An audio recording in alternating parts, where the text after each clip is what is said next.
Olá, bem-vindos ao nosso canal.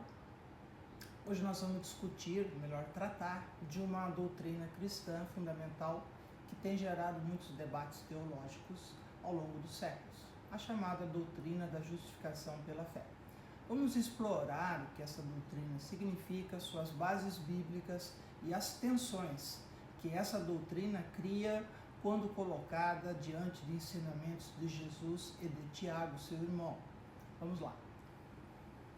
A doutrina da justificação pela fé afirma que os seres humanos são justificados diante de Deus exclusivamente pela fé em Jesus Cristo e não pelas obras da lei.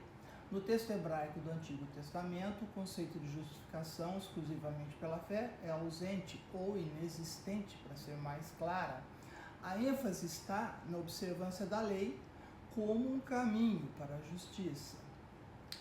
No ano de 50, 60, segundo os historiadores avaliam, nas regiões onde Paulo pregou, incluindo Ásia Menor, Grécia e Roma, foi aí que surgiu essa doutrina chamada da justificação pela fé, uma doutrina atribuída a Paulo através das suas epístolas e pregações.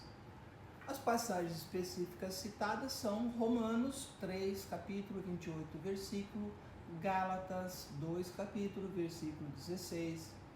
E aí nós temos aí uma visão diferenciada da parte de Tiago, irmão de Jesus, na sua epístola. Ele enfatiza a importância das obras como uma evidência de uma fé viva. Ele argumenta que a fé sem obras é morta. Tiago, capítulo 2, 17. Isso parece contradizer a ênfase de Paulo na justificação pela fé sem as obras da lei. Além disso, Jesus, nos seus ensinamentos, como no Sermão do Monte, montanha, depende da tradução que você tem aí, que literalmente é a colina, afirma a importância da lei e das obras, das boas obras, como frutos de uma vida justa. Mateus, capítulo 5, 17 a 20. O próprio Jesus, ele declara que não veio para abolir a lei, mas para cumprir. Quem não a abole, mantém permanente e contínua, e não a anula, nem abroga. Então, o que nós temos aí, Paulo, por um outro lado, ele argumenta que a justificação diante de Deus é alcançada pela fé em Jesus Cristo e não pelas obras da lei. Ele afirma isso em Romanos 3, 28. Então, Paulo vê a lei como algo que revela o pecado, mas que não pode salvar. Gálatas 3, 23 a 25.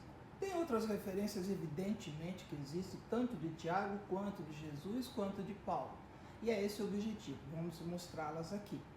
Tiago diz assim também a fé, essa fé que Tiago conviveu naquele período com Paulo, então ele diz, assim também a fé, se não tiver as obras, é morta em si mesma.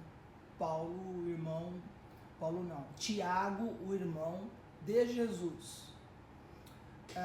Mateus 5,17, o próprio Jesus, não penseis que vim destruir a lei e os profetas, não vim abrogar, ou seja, não vim anular, mas vim cumprir. E se ele não anulou, ela está em vigor. Porque, em verdade, vos digo que até que o céu e a terra passem, nem um jota ou um tio se omitirá da lei, sem que tudo seja cumprido. Não tem letra J em hebraico, portanto, a menor letra que existe é a letra Iot. Romanos 3, 28, que o homem é justificado pela fé, segundo Paulo, que diverge de Tiago e de Jesus, sem as obras da lei. Gálatas também fala sobre essa questão. Então, essas diferenças, elas não são meramente de perspectiva sobre o mesmo tema. Elas refletem uma tensão real entre a ênfase de Jesus e Tiago para continuar e dar importância da lei e das obras, e a ênfase de Paulo para acabar com a lei e manter a fé somente como meio exclusivo de justificação.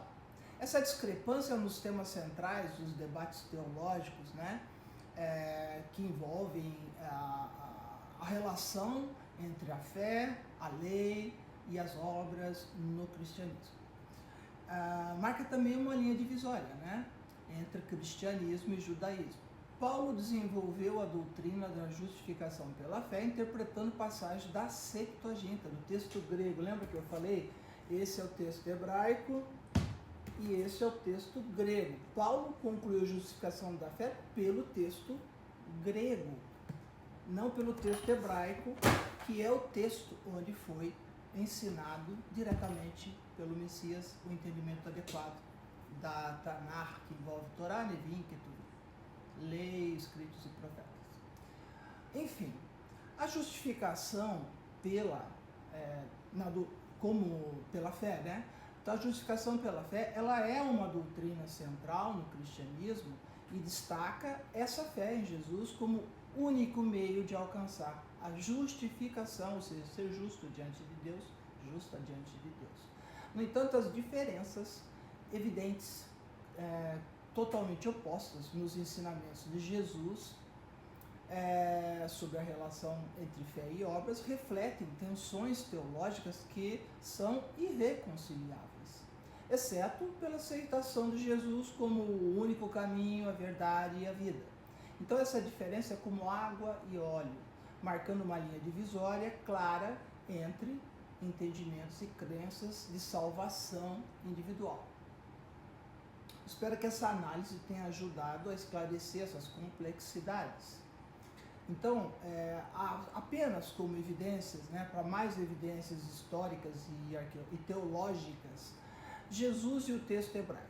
Jesus usava o texto hebraico, Tanakh, falava aramaico e hebraico, não falava grego. Não há nenhuma evidência histórica, arqueológica, de que ele usasse a Septuaginta. Então, são fontes diferentes. Paulo e a Septuaginta, por sua vez, Paulo usava a Septuaginta nas suas epístolas, principalmente devido ao público-alvo dele, que é um povo gentílico, e ao contexto cultural helenístico em que ele nasceu, viveu e morreu. Isso não implica que ele foi autorizado por Jesus a fazer esse tipo de interpretação. Autorização e discipulado. Paulo não foi diretamente autorizado por Jesus para usar a Septuaginta e ele não é considerado por nenhum texto sagrado bíblico como um dos 12 discípulos originais, que tiveram contato direto com o próprio Messias, com Jesus. Então a sua autoridade apostólica de Paulo, é baseada na sua própria experiência pessoal de conversão e chamada. Obrigado por assistir ao nosso vídeo. Se você gostou desse conteúdo, não se esqueça de deixar um like, inscrever no canal, enfim, deixa aí a sua avaliação. E continue recebendo os nossos vídeos. Também convidamos você a assistir aos nossos outros vídeos para continuar aprendendo sobre temas teológicos, históricos e doutrinas, dentro da visão de pesquisa e análise. Claro que você tem por obrigação pesquisar também, buscar outras fontes e assim por diante. Então, até a próxima. Beijo grande. Tchau!